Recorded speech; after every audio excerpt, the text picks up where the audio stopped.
সৰিয়হৰ সৈতে ইলিচ মাছৰ আঞ্জাখন বঙালীসকলৰ মাজত খুবেই জনপ্ৰিয়।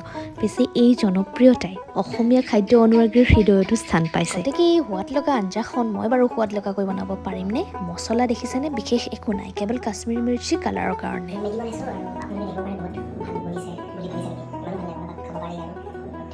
এইফালে কৌশিকে মেগী বনাইছে আৰু মই ফুৰিবলৈ আহি এইফালে ইলিচ মাছকে বনাইছোঁ। নিমখ হালধি মিঠাতেল সানি লৈছোঁ। এইফালে পেষ্টখিনিত আছে সৰিয়হ, কেঁচা জলকীয়া, ধনিয়া আৰু পিঁয়াজ। এইফালে কাশ্মীৰী মিৰ্চি, হালধি আৰু নিমখ।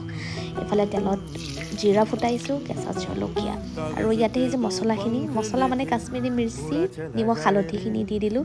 তাতে ইয়াতে মাছখিনি দি দিলোঁ আৰু পানী দি দিলোঁ আৰু উতলাই ইয়াতে দি দিম মই সৰিয়হ, কেঁচা জলকীয়া আৰু ধনিয়াৰ পেষ্টখিনি আৰু এয়া মোৰ ৰেডি। বিশেষ একো নাই, বেলেগ মাছৰ দৰে নহয়, বনাবলৈ একেবাৰে সহজ, খুব সোনকালে সিজে। লাষ্টত অকণমান ধনিয়া দি দিছোঁ। দেখিছেনে কি টেষ্টি, আৰু মাছৰ তেল কেনেকুৱা ওলাইছে দেখিছেনে? কেনেকুৱা লাগিছে?